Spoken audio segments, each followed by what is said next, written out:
राजीव गांधी भारत के पहले युवा प्रधानमंत्री थे। सिर्फ 40 साल की उम्र में ये प्रधानमंत्री बन गए थे। राजीव गांधी को इंदिरा गांधी की मृत्यु के बाद सन 1984 में भारी बहुमत से जिताया गया। यह भारत के 9वें प्रधानमंत्री थे। आइए जानते हैं इनके बारे में विस्तार में। राजीव गांधी का जन्म 20 अगस्त 1944 में मुंबई में हुआ था। राजीव गांधी इंदिरा गांधी और फिरोज गांधी के पुत्र थे।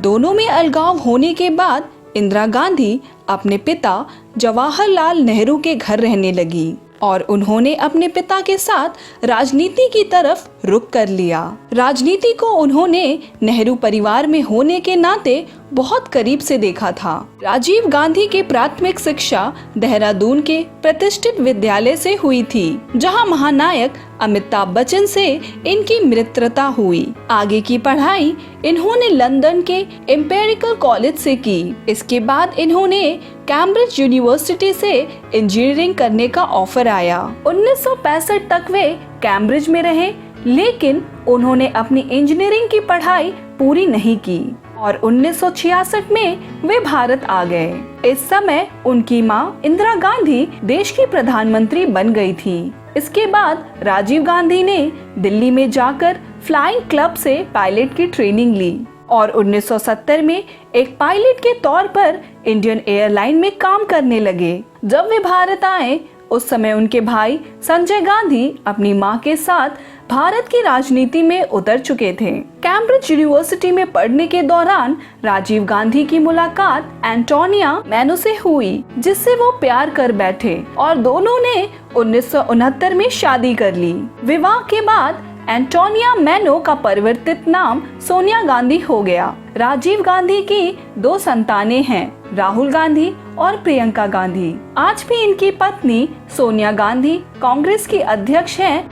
आइए जानते हैं राजीव गांधी के राजनीतिक सफर के बारे में। कहा जाता है कि राजीव गांधी को राजनीति से बिल्कुल लगाव नहीं था, पर वक्त के पलटवार के कारण इन्हें राजनीति में आना पड़ा। 23 जून 1980 में संजय गांधी की विमान दुर्घटना में मृत्यु हो जाने के कारण राजीव गांधी को 1982 से इंदिरा गांधी के साथ राजनीति में आना स्वीकार करना पड़ा। उन्होंने अमेठी से लोकसभा का चुनाव जीता और संसद में स्थान बनाया। 1981 में राजीव गांधी को भारतीय युवा कांग्रेस का अध्यक्ष बना दिया गया। 31 अक्टूबर 1984 को राजीव गांधी की मां इंदिरा गांधी को उनके ही सिख बॉडीगार्ड द्वारा मार दिया गया। मौत के कुछ घंटों बाद ही कांग्रेस के सदस्यों ने मिलकर कांग्रेस की पूरी भागदौड़ राजीव गांधी के कंधों पर डाल दी।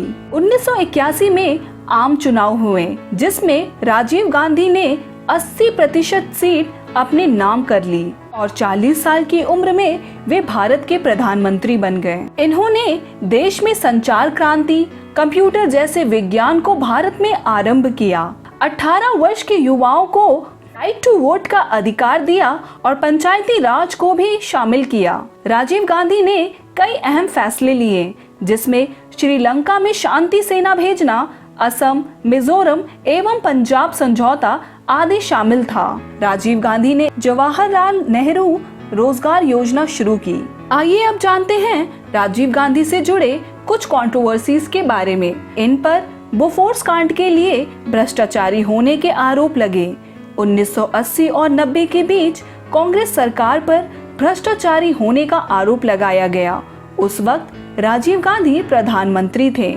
इस घटना में सरकार पर घूसखोरी होने का दावा किया गया, जिसका राजीव गांधी के राजनीतिक जीवन पर गहरा असर पड़ा।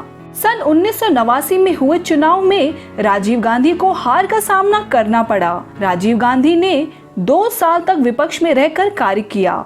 आइए अब जानते हैं राजीव गांधी की मृत्यु कैसे हुई। दरअसल श्रीलंका में हो रहे आतंकी मसलों को निपटाने के लिए राजीव गांधी ने अहम कदम उठाए, जिस कारण इन पर 1991 में हमला किया गया और राजीव गांधी जैसे युवा नेता को भारत ने खो दिया। वो दिन था 21 मई 1991, जब राजीव गांधी की मानव बम द्वारा हत्या कर दी गई।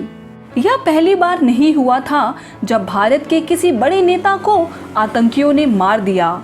यह घटना तमिलनाडु में चुनाव प्रचार के दौरान घटी। इससे पहले भी इन पर जानलेवा हमला किया गया था।